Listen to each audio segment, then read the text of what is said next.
Bismillahirrahmanirrahim. Alhamdulillah. Wassalatu wassalamu ala Rasulillah. Sayyidina Muhammad an-Nabiyil Karim wa ala alihi wa sahbihi ajma'in. Amma ba'du fa inna asdaqal hadithi kitabullah.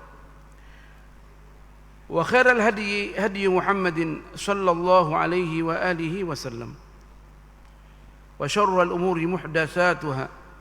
وكل محدثة بدعة وكل بدعة ضلالة وكل ضلالة في النار أو كما قال صلى الله عليه وآله وسلم. Tuan-tuan, puan-puan yang berbahagia, Assalamualaikum warahmatullahi wabarakatuh. Segala puji bagi Allah Subhanahu wa ta'ala yang sudi mempertemukan kita kembali dalam kajian ilmu pengetahuan. Mudah-mudahan kajian ini dapat memberikan segala bentuk keberkatan di dalam kehidupan kita ad-dunyawiyah wal ukhrawiyah. Malam ini kita akan menyentuh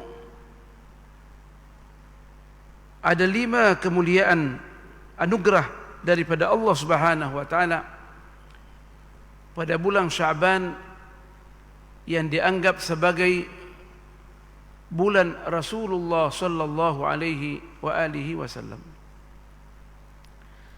Dalam satu hadis, meskipun dia dianggap dhaif, tapi itu yang diamalkan oleh ulama kita.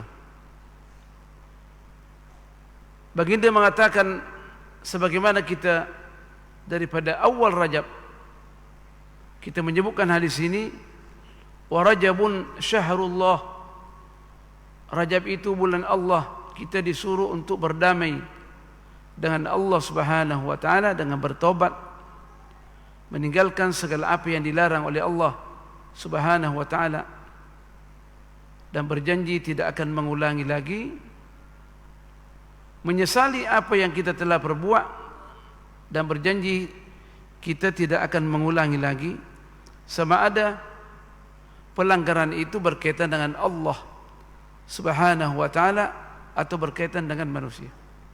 Kita sudah jelaskan bahwa apa-apa yang kita telah lakukan bertentangan dengan syarak,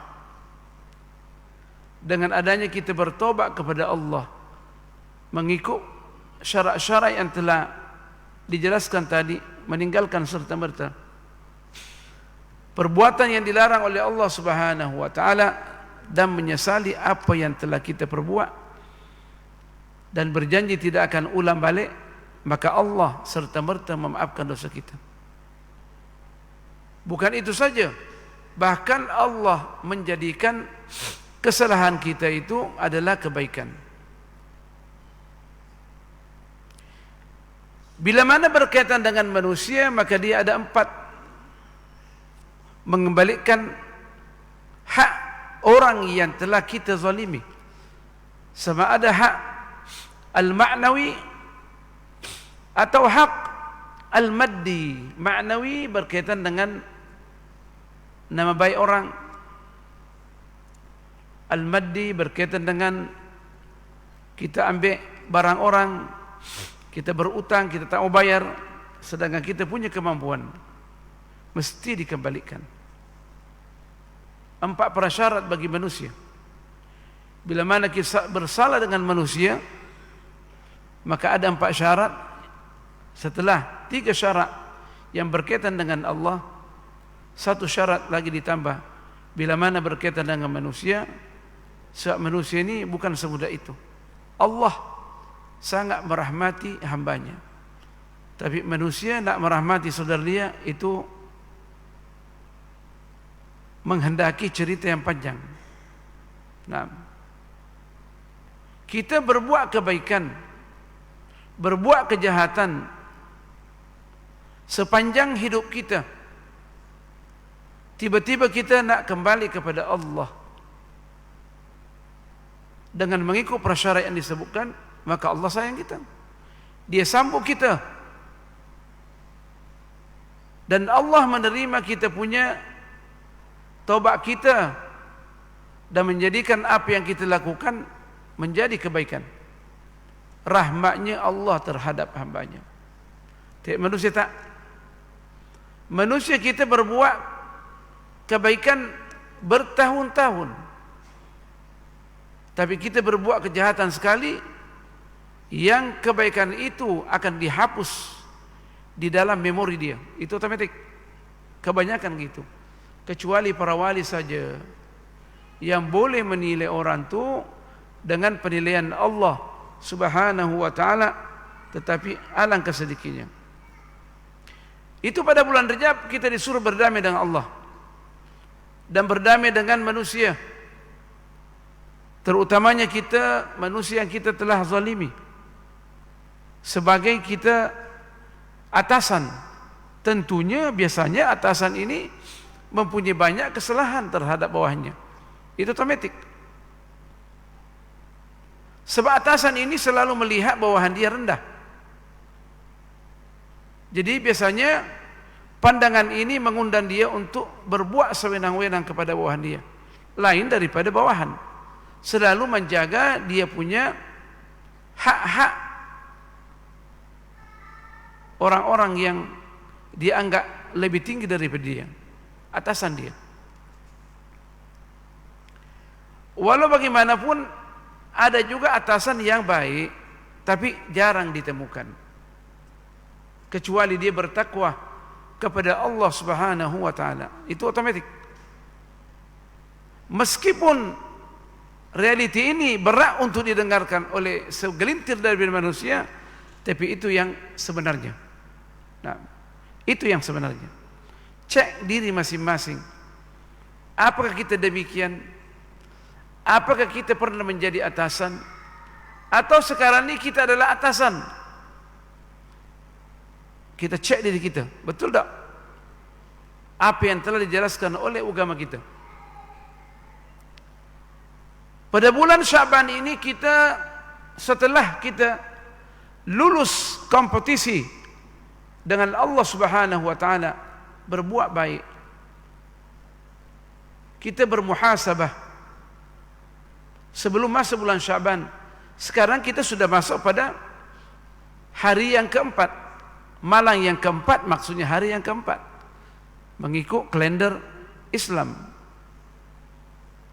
Mudah-mudahan kita di dalam Syaban ini kita akan memasuki, mudah-mudahan kita lulus dalam kompetisi yang kedua, yaitu dibukakan lapangan amalan yang secara meluas untuk berlatih pada bulan Syaban ini. Makanya itu Al-Imam Abdul Qadir Al-Jilani di dalam menafsirkan 5 anugerah yang Allah berikan kepada orang yang beramal pada bulan Syaban ini, di mana anugerah yang 5 ini dapat dipahami daripada kata-kata bulan Syaban.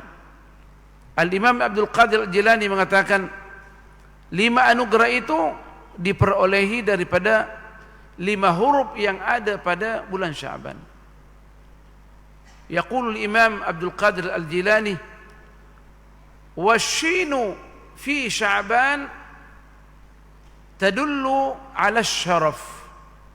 Shin yang ada pada bulan Syaban menunjukkan kemuliaan, berarti orang yang beramal dan menjaga hak Allah pada bulan Syaban ini, bulan diangkat amalan kita kepada Allah Subhanahu wa ta'ala, seperti mana kita beramal pada hari Kamis. Nah, sebelum hari Jumat kita berpuasa untuk diangkat amalan kita kepada Allah Subhanahu wa ta'ala. Begitu juga pada bulan Syaban ini dianggap bulan yang sebelum Ramadan. Nak diangkat amalan kita kepada Allah Subhanahu wa ta'ala. Perbanyaklah amalan kita untuk mendapatkan kemuliaan daripada Allah Subhanahu wa ta'ala, kemuliaan di dunia sebelum akhirat. Kemuliaan ini tentunya merupakan martabat dan kedudukan dan posisi manusia di dunia ini yang dipertahankan daripada pangkat dia, nama baik dia, melalui diri dia, melalui anak-anak dia, melalui istri dia, melalui bawahan dia. Nah, itu kemuliaan di dunia. Tapi kemuliaan di akhirat mengikut konsep Al-Quran wa Sunnah adalah semuanya kembali kepada sejauh mana kita taat kepada Allah Subhanahu wa ta'ala, yang diterjemahkan oleh Al-Quran sebagai ketakwaan kita kepada Allah Subhanahu wa ta'ala. Makanya itu Allah berfirman, inna akramakum indallahi atqakum. Orang yang paling banyak, yang paling mulia di sisi Allah Subhanahu wa ta'ala adalah orang yang paling bertakwa kepada Allah Subhanahu wa ta'ala. Maksudnya paling taat kepada Allah Subhanahu wa ta'ala melalui perintah Allah Subhanahu wa ta'ala, melaksanakan perintah Allah Subhanahu wa ta'ala, mengikut kemampuan dan meninggalkan larangannya secara saksama, tak ada tawar-menawar. Dia taat kepada Allah. Dia tengok, perhatikan ini adalah perintah, dilaksanakan mengikut kemampuan dia. Dia sungguh-sungguh nak memenuhi perintah Allah Subhanahu wa ta'ala, nah, mengikut kemampuan dia, nah, dan meninggalkan larangannya secara saksama, tak tawar-menawar. Kata Rasulullah sallallahu alaihi wasallam, idza amartukum bi syai'in fa'tu minhu mastata'tum. Bila mana aku memerintahkan kamu untuk berbuat sesuatu, maka laksanakanlah mengikut kemampuan. Wa idza nahaitukum anhu, bila mana aku melarang, mencegah engkau daripada perbuatan kemungkaran, fada'u. Wa idza nahaitukum an syai'in fada'u, bila mana saya memerintahkan kepadamu supaya tidak terjerumus pada perkara-perkara yang mungkar, maka tinggalkanlah sama sekali. Itu adalah ketakwaan dan ketaatan kita kepada Allah Subhanahu wa ta'ala.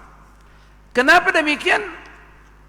Sebab kita diciptakan oleh Allah Subhanahu wa ta'ala untuk menjadi hamba yang taat. Wa ma khalaqtul jinna wal insa illa liya'budun. Aku tidak menciptakan jin dan manusia ini kecuali untuk khidmat, mengabdi kepada Allah Subhanahu wa ta'ala melalui perintah dan larangan. Baik perintah itu berkaitan dengan akidah, ataupun perintah itu berkaitan dengan syariat, ataupun perintah itu dan larangan itu berkaitan dengan akhlak. Akidah, apa yang berkaitan dengan ideologi kita, kepercayaan kita kepada Allah Subhanahu wa ta'ala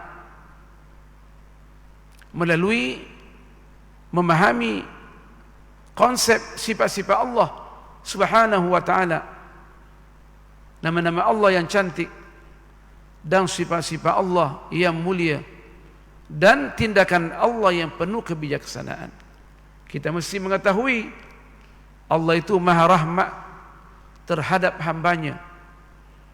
Allah itu maha bijaksana terhadap keputusannya.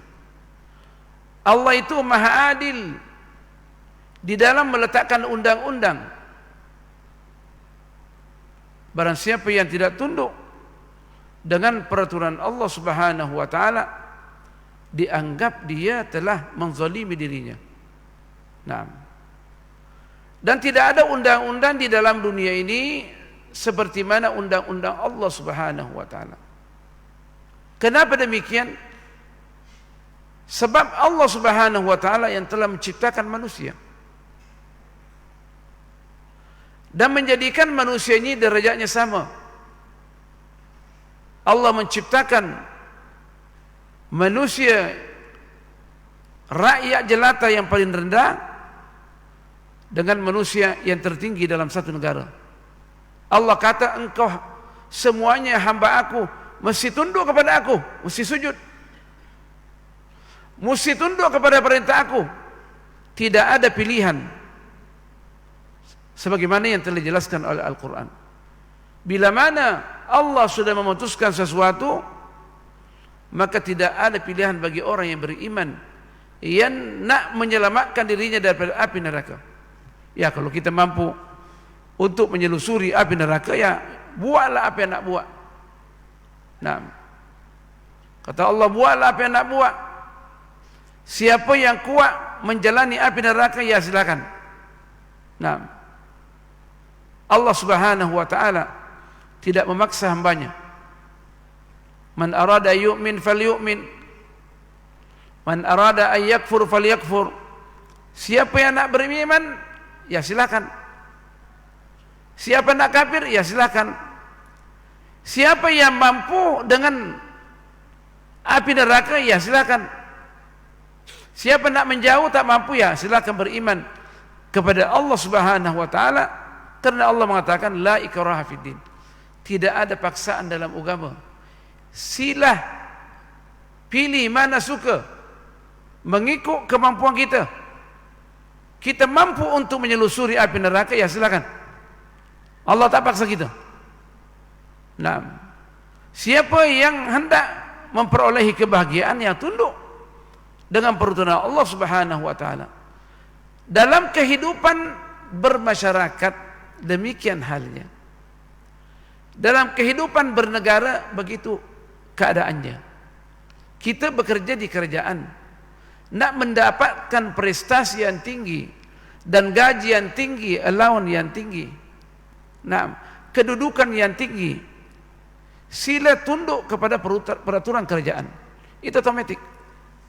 Nah, jalan di jalan raya nak selesa, nah, tak mendapat saman dari kerajaan, ikut peraturan.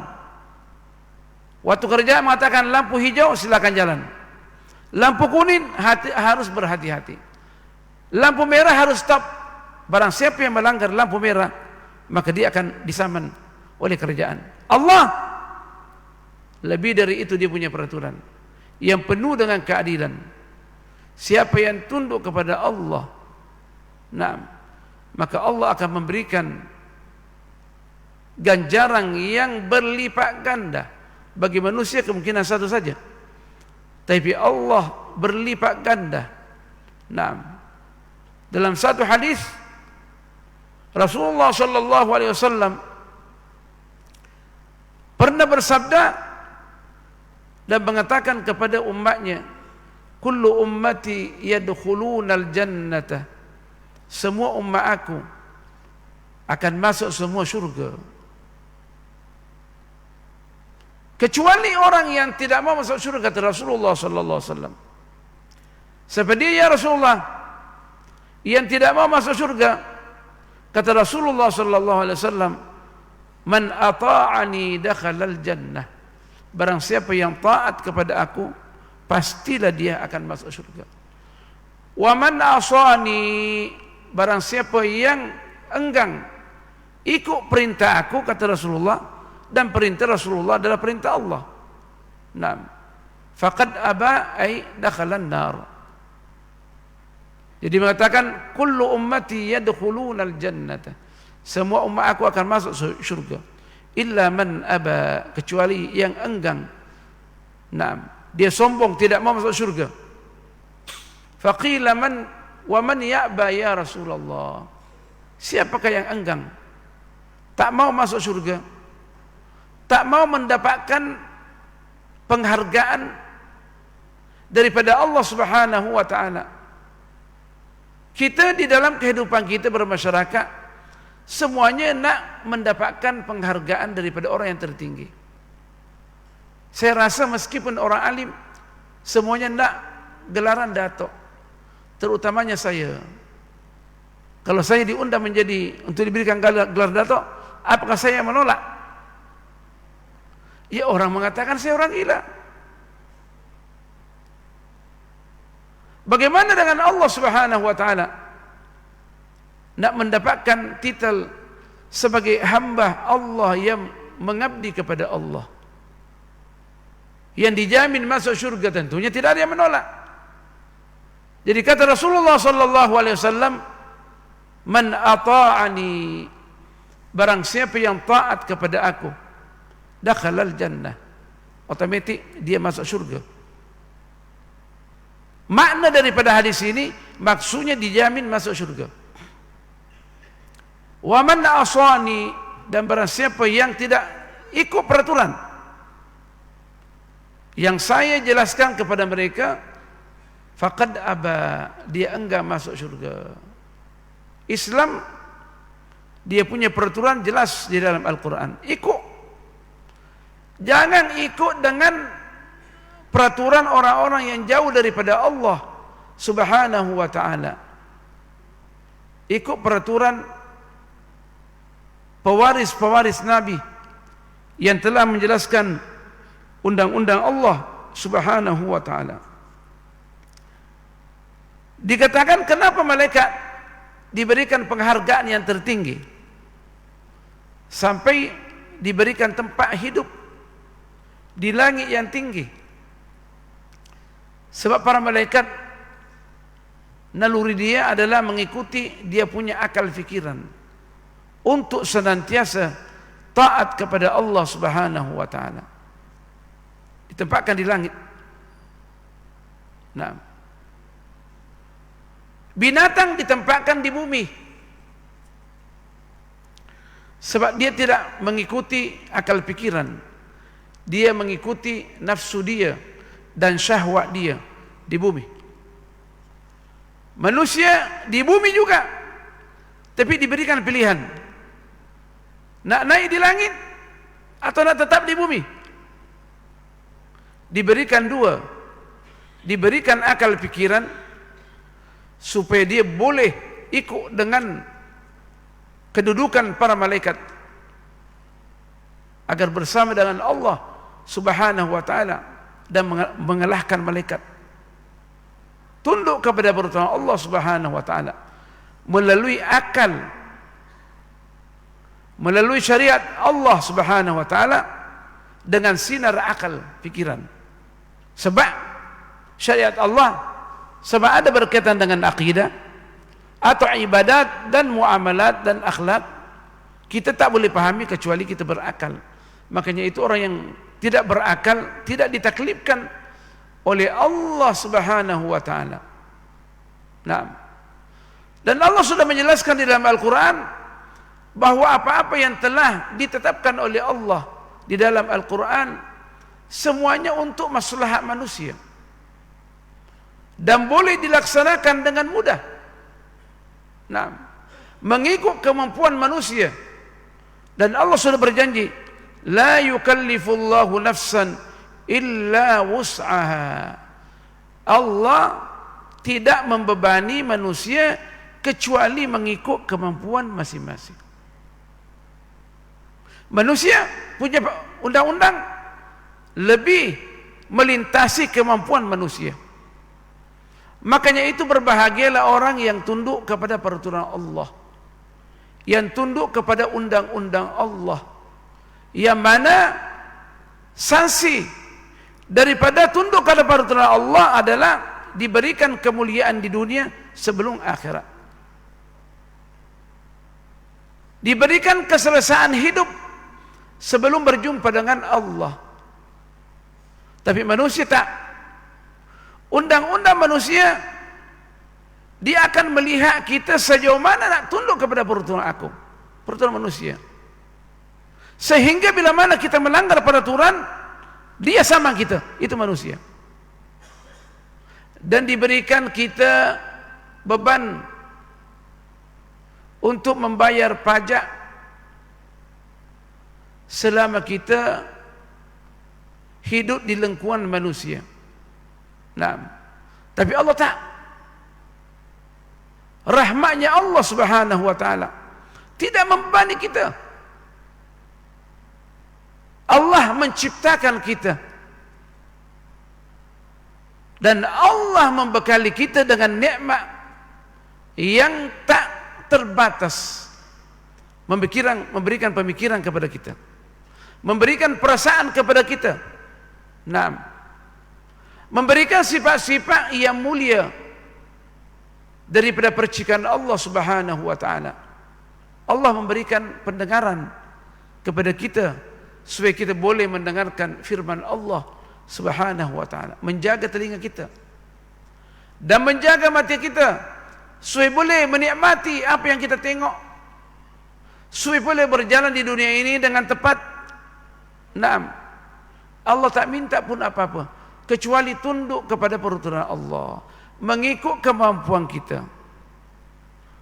Dan waktu kita tunduk tu, Allah gandakan pahala kita melalui ibadat al-qawliyah wal fi'liyah, melalui ibadat-ibadat yang kita ucapkan, melalui zikir kita, rahmatnya Allah Subhanahu wa taala. Di dalam hadis yang sahih, orang yang mengucapkan subhanallah sekali, dan subhanallah ini fungsi dia adalah untuk melegakan hati kita. Waktu mengatakan subhanallah, maha suci Allah, Allah Subhanahu wa taala kerana sayang kepada kita. Waktu mengucapkan subhanallah, di dunia ini kita sudah diberikan keselesaan hidup dengan mengucapkan kata-kata Allah Subhanahu wa taala, subhanallah, maha suci Allah. Apa dia punya feedback, ganjaran daripada Allah Subhanahu wa taala mengikut hadis yang sahih yang diriwayatkan oleh Imam Nawawi dalam Riyadhus Shalihin. Rasulullah sallallahu alaihi wasallam pernah bersabda, wa subhanallah, kata-kata subhanallah itu tamla'u ma baina as-sama'i wal ard, pahala dia mencakupi antara langit dan bumi. Kita mengucapkan subhanallah, maha suci Allah sekali je. Bagaimana orang yang mengucapkan subhanallah setiap sudah salat 33 kali, mengucapkan maha suci Allah? Bagaimana orang yang boleh mengucapkan 100 kali sesudah salat? Ada orang boleh mengucapkan 1000 kali. Bukan itu saja, bahkan dia mengucapkan al-baqiyatus shalihat tiap-tiap hari 1000. Bukan saja dia mensucikan Allah, tapi dia bertahmid kepada Allah, bertakbir kepada Allah, mengesahkan Allah, menisbahkan kepada Allah segala bentuk sifat yang baik, sampai dia mengatakan subhanallah walhamdulillah wa la ilaha illallah wallahu akbar. Dalam satu riwayat, wala haula wala quwwata illa billah. Mengucapkan sekali kata-kata ini dianggap orang yang paling disayang oleh Allah Subhanahu wa taala. Sudah mendapat pahala antara langit dan bumi melalui subhanallah. Walhamdulillah antara langit dan bumi. Walhamdulillah tamla'u ma baina as-sama'i wal ard. Dalam satu riwayat, wa subhanallah walhamdulillah tamla'ani ma baina as-sama'i wal ard. Dua kata ini meliputi pahalanya antara langit dan bumi. Belum lagi kita mengatakan wala ilaha illallah, yang merupakan kesimpulan daripada subhanallah walhamdulillah, kesimpulan daripada akidah kita. Kata Imam Al-Ghazali, sebagaimana yang ditulis dalam Al-Ihya, Ihya Ulumiddin, pentingnya kita mengetahui bagaimana nak mensucikan Allah Subhanahu wa ta'ala dari sifat-sifat yang jauh daripada Allah Subhanahu wa ta'ala. Seperti orang Yahudi menuduh Allah adalah kedekut. Allah kedekut. Padahal Allah maha dermawan, maha pengasih, maha rahmat subhanahu wa ta'ala. Dia kata Allah kedekut. Yang paling berbahaya adalah orang yang mengatakan Allah itu adalah zalim. Undang-undang Allah zalim. Padahal Allah mengatakan saya maha adil. Allah subhanahu wa ta'ala, bila mana orang itu membunuh seseorang dengan tidak sengaja, akan diproses dengan mudah. Akan diproses dengan mudah. Tapi undang-undang manusia belum tentu. Kalau seandainya peguam mengatakan tak, dia sengaja, padahal dia tak sengaja, diproses dengan penuh kezaliman. Itu undang-undang manusia. Undang-undang Allah tak. Bila mana sabit kesalahannya bahwa dia membunuh dengan tidak sengaja, maka hanya membayar denda saja. Meskipun dia membunuh dengan tidak sengaja, seandainya keluarga yang dibunuh itu memaafkan, dia boleh juga bebas daripada hukuman dunia. Tapi di dunia ini apakah dia bebas? Belum tentu. Akan diproses. Bila mana keluarga yang dizalimi, yang terbunuh, akan menuntut dia dalam mahkamah. Makanya itu hukum qisas adalah hukuman yang penuh dengan rahmat. Dan hukuman Allah ini bukan sebagaimana yang digambarkan orang-orang yang belajar undang-undang di barat, yang memang mencam bahwa hukum Allah subhanahu wa ta'ala penuh dengan kezaliman.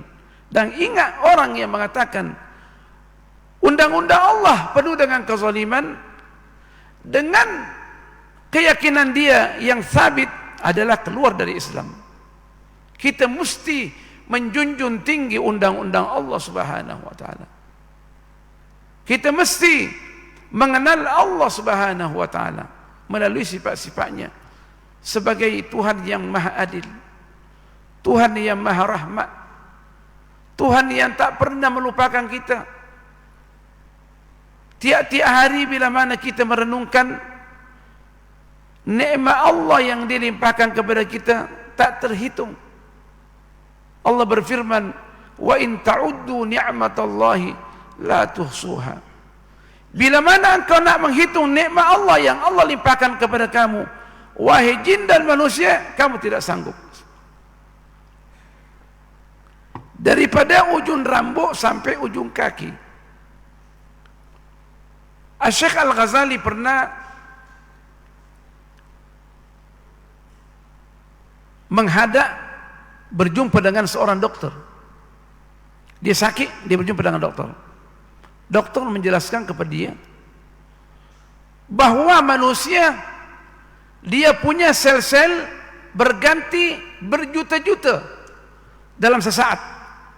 Sel-sel dia, kalau tak berganti, dia akan menghadapi kesulitan dalam kesehatan. Allah, dia katanya banyaknya nikmat Allah subhanahu wa ta'ala. Bagaimana kita nak mensyukuri nikmat Allah daripada berjuta-juta nikmat Allah subhanahu wa ta'ala? Di dalam keterangan tentang solat duha, kita solat duha supaya kita dapat mensyukuri nikmat Allah melalui sendi-sendi kita yang jumlahnya 360 sendi-sendi. Itu baru sendi-sendi. Yang mana Allah menjaga sendi-sendi ini, diberikan minyak supaya dia boleh beroperasi dengan baik. Kalau tak, mulalah kita sakit lutut. Waktu kita sudah tua macam kita sudah 60 ni, kita banyak sakit lutut. Kita bandingkan waktu kita muda lagi. Saya cakap dengan diri saya. Kita dulu waktu berumur 50 tahun, kita solat nak berdiri langsung berdiri. Gagahnya kita. Sekarang ni kita sudah limpas 60. Saya pribadi sudah 65. Nak berdiri itu susahnya seperti apa? Kita ingat dulu nikmat Allah luar biasa. Sekarang pun ini kita boleh jaga. Bila mana kita tunduk kepada peraturan Allah Subhanahu wa taala dengan mengimbangi makanan dan minuman kita. Bila mana kita mengimbangi makanan dan minuman kita, kita selesai berdiri meskipun 65. Tapi begitulah manusia. Bila mana mendapatkan makanan yang lezat, dia lupa diri dia. Minuman yang sedap, dia lupa diri dia. Terutama saya. Nah, bila mana tengok makanan yang sedap, lupa diri kita. Mulalah kita punya timbangan naik. Mulalah kita mengadu. Oh, susahnya nak berdiri. Padahal kita yang bermasalah. Makanya itu kita disuruh tunduk kepada peraturan Allah melalui jadual makanan. Kita makan bila dan apa yang kita makan, berapa banyak yang kita makan.